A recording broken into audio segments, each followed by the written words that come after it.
Good afternoon and welcome to this informational session on the Staff Voluntary Retirement Plan. I'm Robin Kaler, Associate Chancellor for Public Affairs. I do have one quick housekeeping note for you. There will be a captioned archived version of this event available. Watch your email at some point when we finish for that.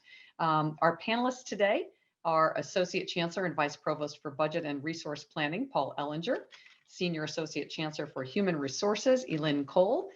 Whoops, excuse me. Lost my script. Executive Director of Human Resources Policy and Administration, Deb Stone, and how could you ever forget her? Director of Talent Acquisition, Alicia Lowry, Director of Classification, Compensation, Records Administration, and Appointment Processing, Robbie Witt, and Senior Director of Labor and Employee Relations, Rob Craddock. Today, we're going to have some opening comments by Lynn Cole and Paul Ellinger. Then Deb Stone is going to walk us actually through the plan. And after that, we're going to answer some of those questions that you've been asking since the plan was announced. So let's start off with Elin. Can I ask you to unmute yourself, Elin, and share some opening remarks with us so we can get started? Thank you so much.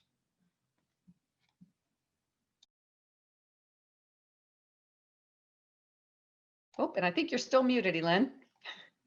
That darn button, I know it just gets us all, doesn't it?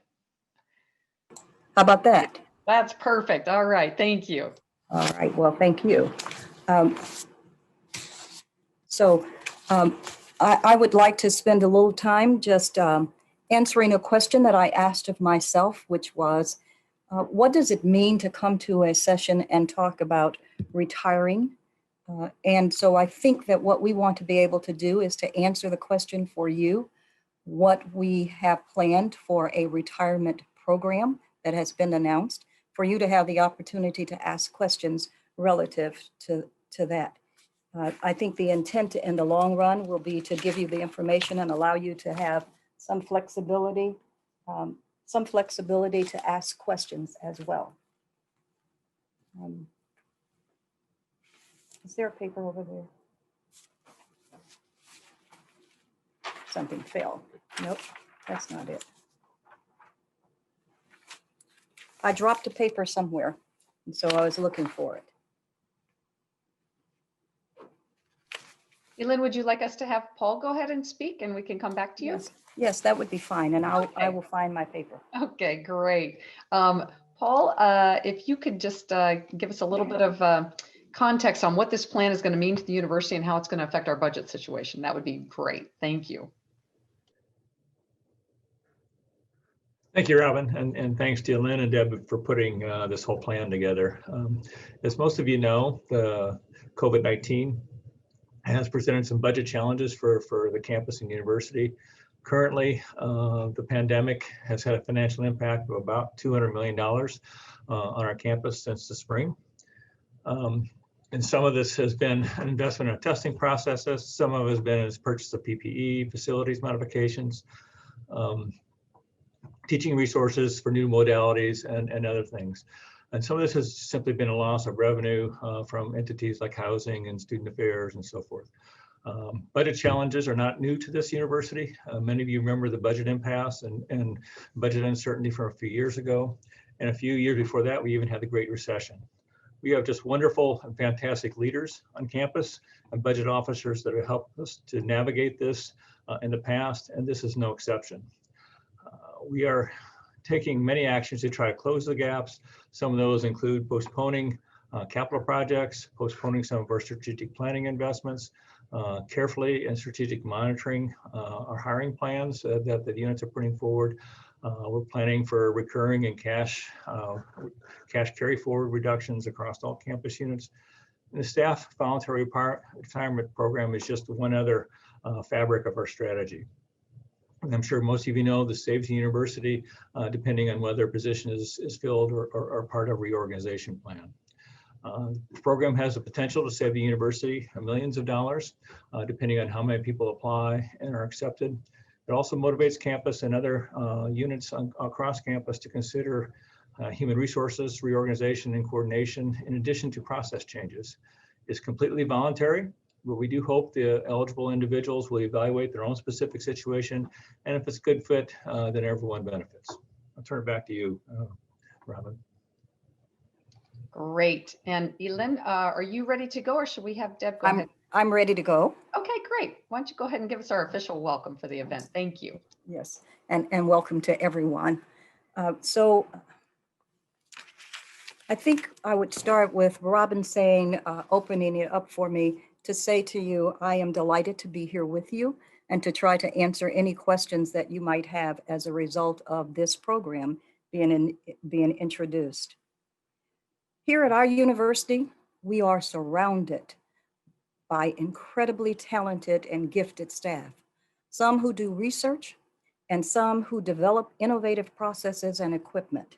And they, together with our top leadership, the chancellor and the provost, they have been on the front line of charging after the virus and the pandemic every single day.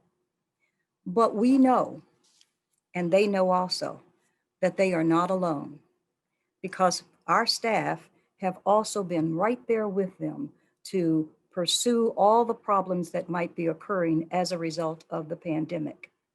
And they are there when the university opens, and some of them are there when the university closes. And they do the best they can under the circumstances that we are encountering. So whether you are eligible for the plan that you have read about, you have considered your options, or perhaps you are not eligible, but you're wondering how this plan may affect your unit.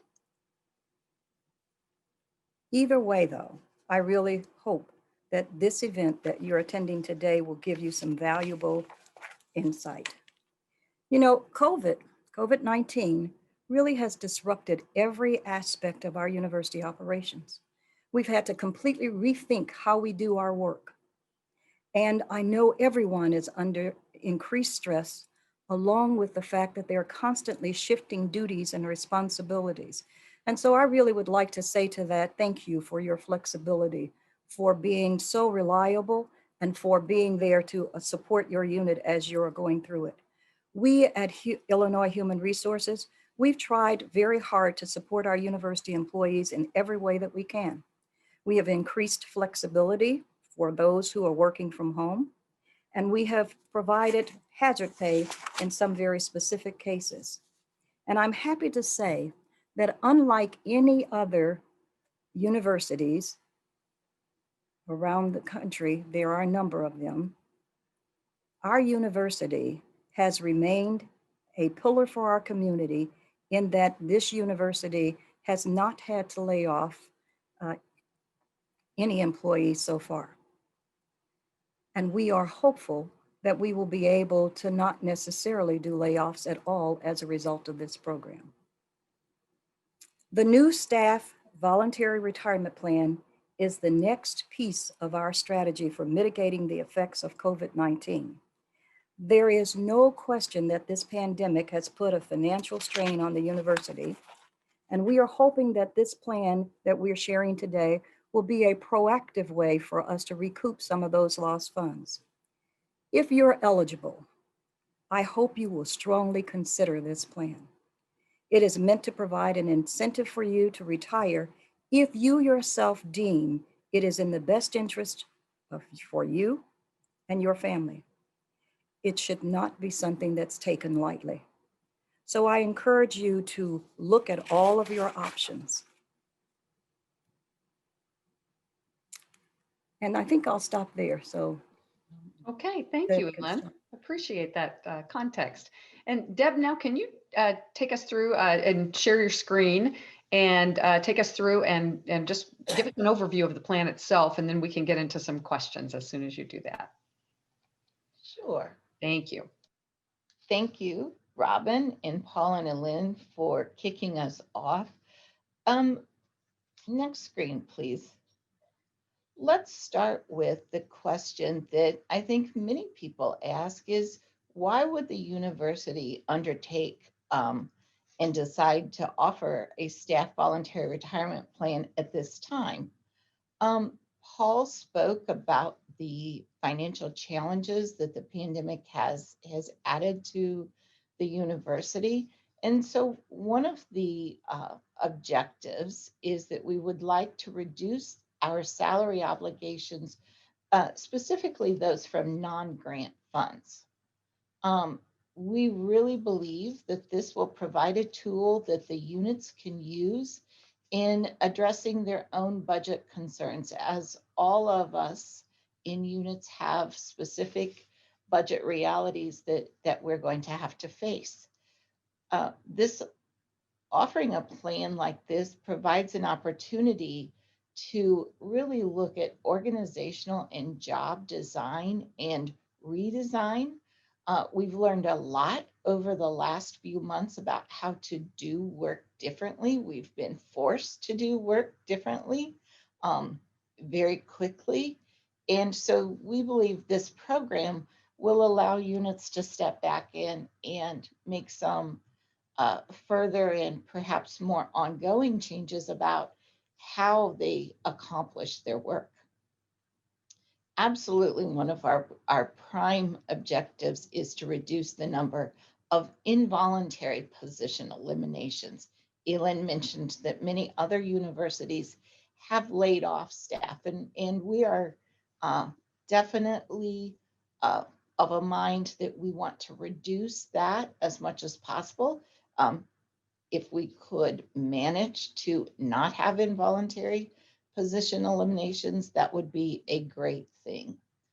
The design of the program provides units the ability to consider the applications in light of their critical operational needs. And then it also, and this is a philosophy that really comes from our campus leadership, that we wanted to find a way to reduce the size of our employee workforce, but do it in a way that has minimal impact on the broader community. Next slide. So let's talk a little bit about how it works. The program will save money for the university over time because every employee who is accepted and elects to retire under this plan, we will pay out 20 weeks of salary, but we will save 32 weeks of that person's annual salary that we have an obligation to if the person did not retire. Additionally, because we will not be replacing all positions, some positions will need to be replaced, although we envision they'll be replaced perhaps in a slightly different manner. But our long-term salary obligation should be reduced because we won't be refilling all positions. Often, we will, when employees retire, they have built up a career and a salary and experience. And when we rehire, we will often rehire people more younger in their career, in their seniority, and their salary may start at a lower level. So that can save us money. And then as we reduce the size of our workforce, that also reduces the size of our physical space needs. And there's an opportunity to save money with a reduction in that physical space as well. Next slide. Who is eligible? So this program is available for academic, professional, and civil service employees who are in an active status and who meet very specific age and years of service requirements by May 31st of 21. Now, one thing that I do want to make clear is that the eligibility criteria for participation in the program is very similar to SERS retirement criteria, but it is not the SERS criteria that determines eligibility. It is these very specific criteria that determines eligibility for this program. Active employees who by May 31st have reached at least age 62 with 5 or more years of service are eligible. If employees are age 55 or greater with 8 or more years of service, they are eligible for this program. Employees who have reached 30 years or more of service with the university, regardless of age, are eligible. Now, employees who joined us January 1st, 2011 or later, if you are enrolled in either the portable or the traditional plan through SERS, you have to be at least age 62 in 10 years of service. If you joined us January 1st, 2011 or after, and you are in the retirement savings program, which used to be the self-managed program, then your criteria, age criteria, is the same as those bullets above. One very important note is that for this program only, not for SERS, for this program only, these years of service requirements have to be attained without having a break in employment from the university. Next slide. A little bit about who's not eligible. This is not a plan for faculty. This is a staff-only plan. Also, staff members who are in positions funded 50% or greater by grant funds are not eligible, because you might remember one of the objectives is to reduce our salary obligations on non-grant funds. The grant funds, we have the funds, the work, we're committed to providing the work. And so this is not a plan addressing any grant funded positions. Also, staff members in the Illinois Fire Services Institute are not eligible, and that is due to restrictions that come along with the appropriation we get for that unit from the state of Illinois. Division of Intercollegiate Athletic staff members are not eligible for this plan, but the university, we are working with DIA, and there will be a separate plan specific for the DIA employees, because there are some very specific needs in that unit. Any staff member who is currently on a notice of non-reappointment is not eligible for this plan unless the notice of non-reappointment is due to the employee's position being reclassified from academic professional to civil service. I mentioned previously that employees have to be in active status, so therefore employees who are in inactive status are not eligible. And then also, this is a plan for Urbana campus employees, and so system office employees are not eligible for this plan. Next slide.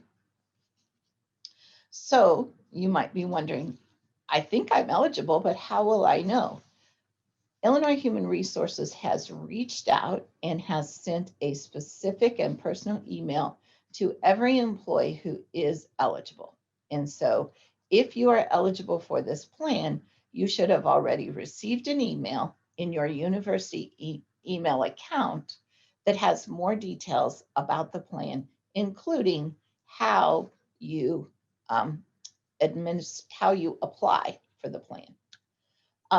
I do want to be sure to note that we are still, Illinois Human Resources is working with the various collective bargaining units. And so employees who are in union represented bargaining units, the eligibility will be addressed through the required collective bargaining process, because we do know that this is a required subject of bargaining.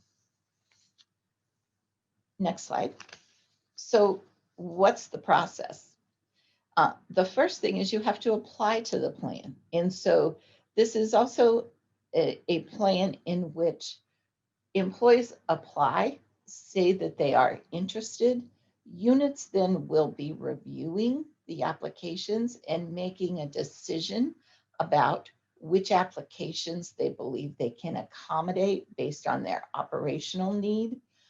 One thing that is very important, if you think that you would like to take advantage of this plan, the critical first step is to apply for the plan. And the application window is open right now. It is open until January 15th of 21. That's a Friday. So if you think that you may be interested, but you're not sure, if you fail to apply during the application window, you will not be able to be considered for this plan. So even if you are not 100% sure, but you want to consider the opportunity, it's critically important that you apply before January 15th of 2021. So as I mentioned, the applications are then reviewed by the units in the colleges, and then Illinois Human Resources in the Office of the Provost will be reviewing and working through those applications. And then the applicants who are accepted or approved to participate in the program will be notified of that decision in February of 2021. Actually, all applicants will be notified of the decision about your application. Once you are notified that you've been approved for the program, then there will be a second window of time to actually make the final decision about whether you want to accept the program or not. Next slide. This is a big decision, and I think Elin cautioned or reminded us in her remarks that this is not a decision to take lightly, and we definitely understand that. So how do you know whether this is a good decision for you? The first thing that we would encourage all employees to do is to use the resources that CSRS provides on their website. They have a great benefits estimator. You can also request a virtual appointment with a CSRS representative. If you have a financial planner or a financial advisor, we would encourage you to talk with them. Of course, you will want to talk with your family. You'll want to consider all aspects of this program. The other thing is that we have been working with CSRS on a very specific CSRS information session that will be open for eligible employees. We have sent all of you who are eligible, we've sent you the information how to register for those sessions. They have a session for portable and traditional, and then a separate session for those who are in the former S&P, now called Retirement Savings Program. And CSRS has assured us that, like we are today, they will be recording that session. They will post it on their website, and we will then also post a link on our website. So if you are not able to attend the session that they are doing in real time, it will be available to you. And Alice or Robin, I think that's all for me. Okay, thank you, Deb. That was great background. And you did answer a lot of questions, but there still are some that we know we've been getting, and we want to make sure we go through those. We've got about a half an hour remaining. So we will start with those and get through as many as we can. And Paul, I'm going to start with you. So if you'd like to unmute and be ready to answer, can you explain to us how this saves the university money? Aren't we paying people more than if they would just stay here? Good question, Robin. I think a couple responses. First, we need to consider the longer term impact of the savings as well as the short term impact. On the short term, we pay out 20 weeks of salary, but we potentially saved an additional 32 weeks of annual salary had that salary been paid to the employee. I think the overall net savings long term really depends on how and if a position and the responsibilities are allocated within the unit. Great, thank you. So the advice to units obviously would be to be very thoughtful and mindful about how you restructure or replace or fill those areas. You want them to do a review of what that person was doing, and might those things be handled another way? Absolutely, absolutely. Yeah, no, that makes perfect sense. Thank you. Elin, if you could unmute yourself, can you tell us, anytime we talk about something like this, it's usually when finances are difficult. Does this staff voluntary retirement plan mean that we're going to have layoffs? I think it's hard to answer that question as a definite yes or no. What we are doing is hoping that this program will significantly eliminate the need to initiate layoffs. But I should be sure to tell people that this campus has layoffs periodically throughout the entire year for a number of different reasons. Because there is a summer program that isn't going to go, because there are the grant funds that might be lost, and as a result, staff then would not have a job. So doing layoffs, uh, making a statement to make it sound like that if we do this, we will not have layoffs, isn't a statement we can really make. However, it is our intent in IHR to work with departments when they have positions, and we have received many questions from the units across the campus, and the question has pretty much been this. My employee is currently working remotely, and there are parts of that job that that person is no longer doing, and we've decided that maybe we don't need to do that work anymore. Is there something I should be doing? Well, that's the same kind of question we really want to ask in general when we are looking at these positions, to answer the question, is there something in that position that we can do differently? Is that position no longer needed? There are a number of things, but our staff HR, our Illinois HR, will work with you as a department, your department, to try to determine how things might be done so that we are not initiating mass layoffs. In fact, we are very proud that we've not had to do significant layoffs at this point. Thank you, Elaine. Alicia, I'm going to come to you next. So if you'd like to unmute yourself and get ready. Can you tell me how I would decide if this program is right for me? And I'm just asking for a friend. Of course, Robin. That's a very interesting question, and you've heard comments earlier as Deb presented it. We, encourage you, those that are considering, to use our resources that are available to us through SERS.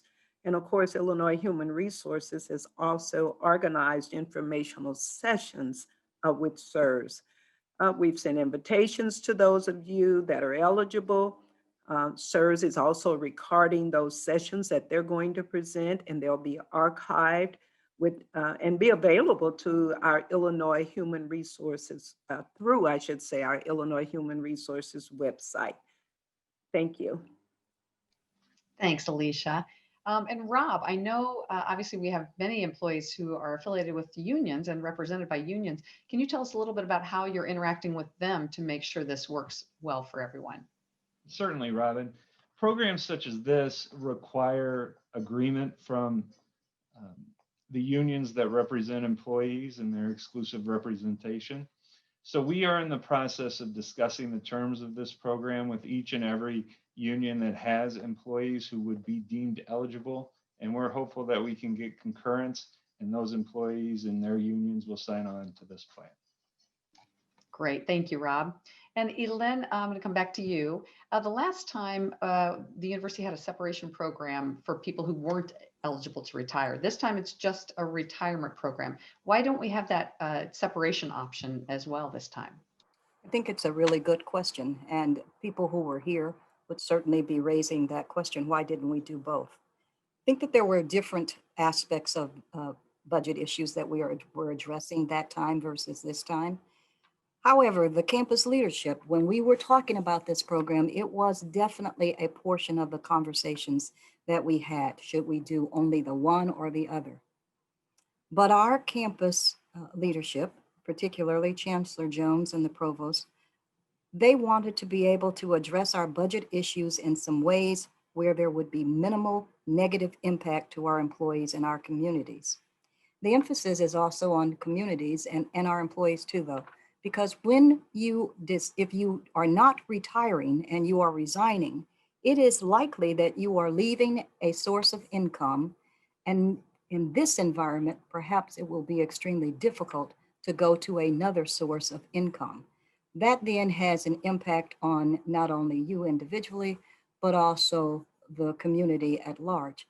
And we wanted to find a way that we could ensure our employees a source of income. And so we decided that it would not be in our best interest at this time or our employees to simply have a resignation program. So for that reason, we are having a retirement program. Well, that makes perfect sense. Thank you very much. I appreciate the explanation. Paul, I'm going to ask you probably the hardest question of the day, and one that a lot of people have asked me already. How much do you estimate this will cost in the short term, and how much do you estimate it will save in the long term? Yes, Robin, this is extremely difficult question, and one that I'll probably. Paul, I almost called it the $64,000 question, but I figured I shouldn't put money in there. So go ahead. I can't say with some certainty it will save us more than $64,000, but I can't say with certainty how much it's really going to save for a couple of reasons. We do know how many people are eligible. We do know 1,400 employees are eligible, but it goes back to what you stated before, Robin, is how does the units and colleges reorganize their units.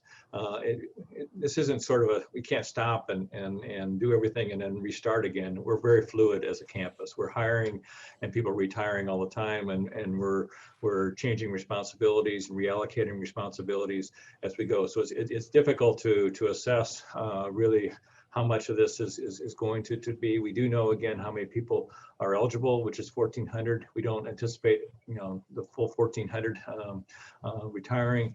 And the last time we did this program, we did save, it was in the millions of dollars, but even then it was hard to, after the fact, estimate how much that saved because, again, of the responsibilities and the ongoing hiring. So I didn't explicitly answer your question, Robin, but I think it really does kind of depend on what we do in terms of how we reorganize, how we reshape what we are as a university. And we think this also helps us become an opportunity to be kind of smarter, faster, better, and utilize our space in a more economical way. So I think it encourages all of us and motivates the campus to sort of think about how we do these operations in a strategic way. That's a really good point, Paul. I think these times of transition they're kind of challenges that are actually hidden opportunities. And I think the fact that people can leverage this, if it's a time that's appropriate for them, and help their fellow employees, coworkers still have employment, and help the unit maybe adapt and modify to be ready for the future is actually a really good thing. So that's great. Thank you very much. Deb, I'm going to get down to a little more practical question now with you. Explain to me how you chose the date range, because I know you have to, there are all those little logistics that can be the difference for any one person. So kind of walk us through that process. Sure. So we wanted to try and find a date range, and especially for the application window, we wanted to have a window that was sufficiently long for people to have time to really talk about this with your family, to mull over whether this is a good opportunity for you, if it is something that you wanted to apply for and really consider. So we wanted to make sure that first and foremost, that employees had sufficient time frame to really think about this decision. A very close partner in that aspect is whether there's sufficient time for people to make contact with SERS.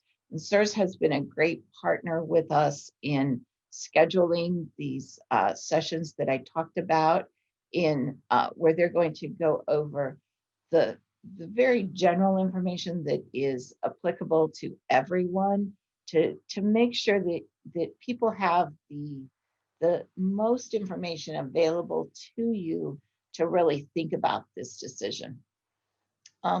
So we thought that while this time of year might seem odd, it is a time of year in which we all have some extended days off.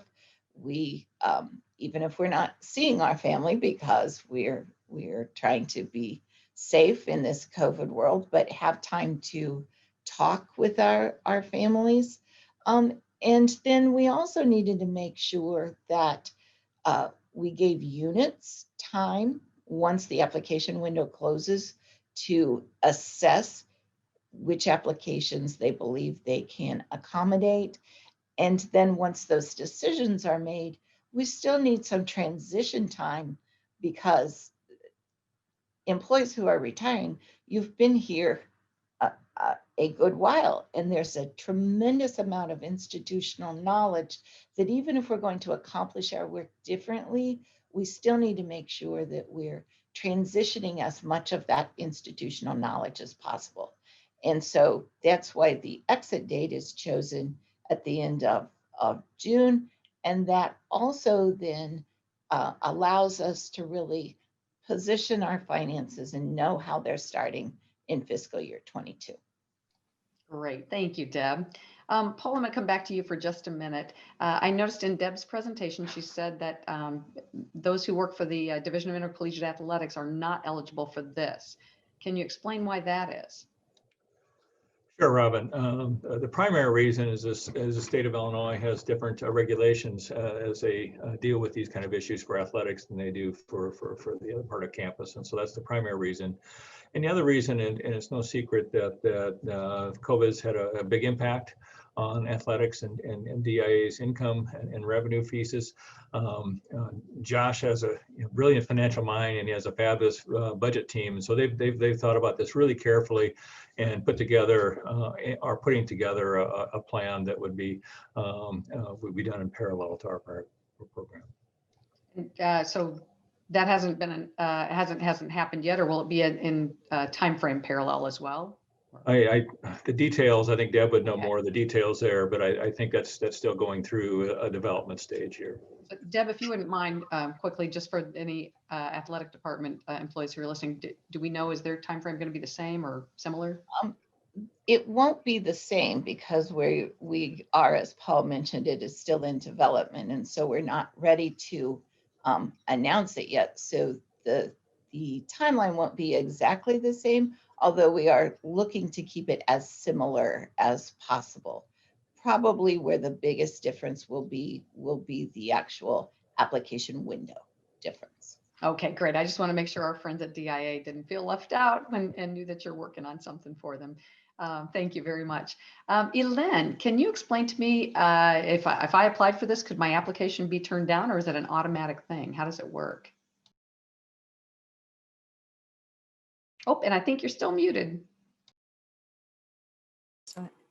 Okay, so it's not an automatic approval. However, we have asked our departments, we've shared with our senior leaders the issues that we are addressing, and we have asked them to be very conscientious and deliberative in terms of trying to approve as many of these as we can, because we can't reach that goal that we've been talking about in terms of budget issues in the manner in which we started off, unless we have positions that will be vacated and the possibility of those positions not being refilled. However, in the end, the chancellor has left it to departments to make the decision of whether or not a position will be accepted. Very good. Thank you very much, Elaine. Robbie, can you tell us a little bit about the options that units will have as they go to refill positions? How will that work? Sure, Robin. And we've touched on it a little bit as we've been answering questions, but this really will be a unit's opportunity to analyze their current organizational structure, to identify opportunities to rework some jobs, reorganize jobs, or even make organizational changes, and to make decisions about whether and when to fill these jobs. Now, they could look at restructuring the duties and responsibilities of a number of positions. They could think about filling the jobs that will be vacated at a different level, perhaps a lower classification level. And they might think about whether to delay filling the vacancies that do come up. And it's important to remember that one of the goals of this program is to provide units enough flexibility that they can make the organizational changes that will still meet their operational needs, but will also reduce the number of positions, hopefully, that would need to be eliminated because of the budget reductions that we're going to see. And will the functional reviews continue?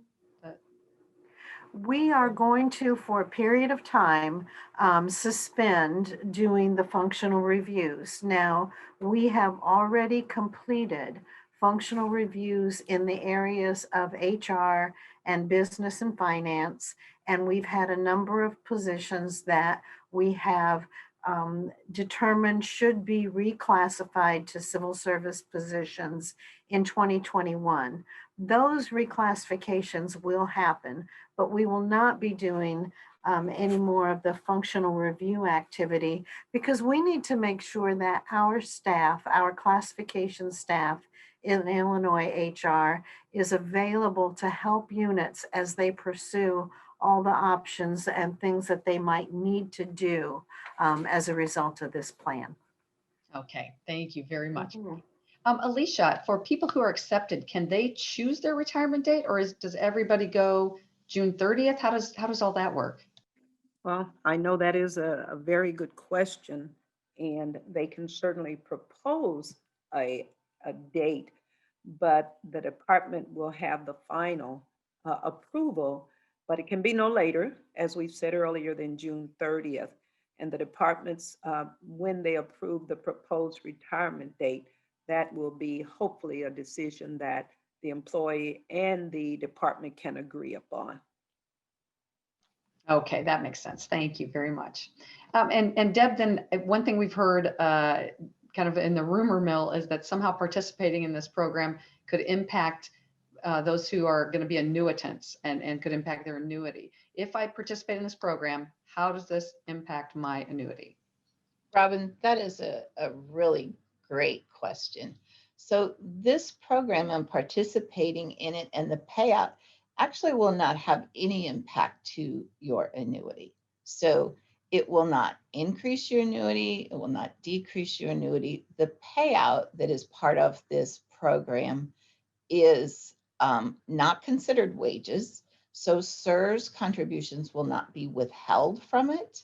And then it's also not factored into your annuity calculation. And so it really is net neutral as far as impact to your annuity.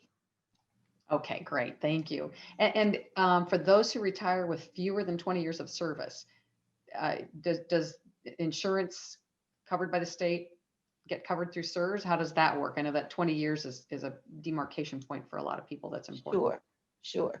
So what you're referring to is once employees have 20 years of service and retire through CSRS, then one of the benefits is that the state of Illinois then pays for your personal insurance premium, not for any dependents, but it covers your premium. So if you retire and you have less than 20 years of service, you still are eligible for the benefits. So the benefits eligibility is there. You simply pay a prorated portion of the employee premium relative to the number of years of service that you had. And I know that that is one of the things that CSRS will cover in their information sessions. They also have a lot of good information about that on their website.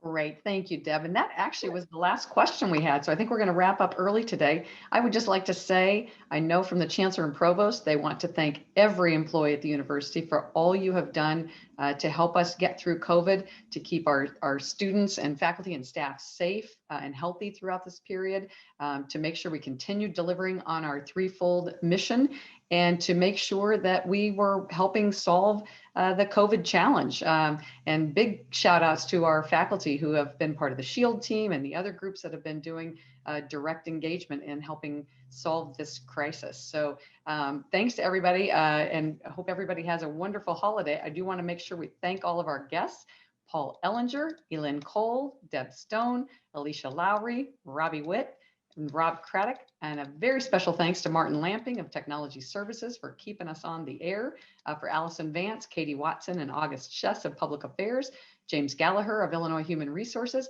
and Gina West, our live captioner today. And again, as we said at the beginning, this briefing was recorded, and a captioned version will be shared via email very soon. Hope everybody has a great day. As Chancellor Jones likes to say, stay positive and test negative. Have a great holiday, everybody. Bye-bye.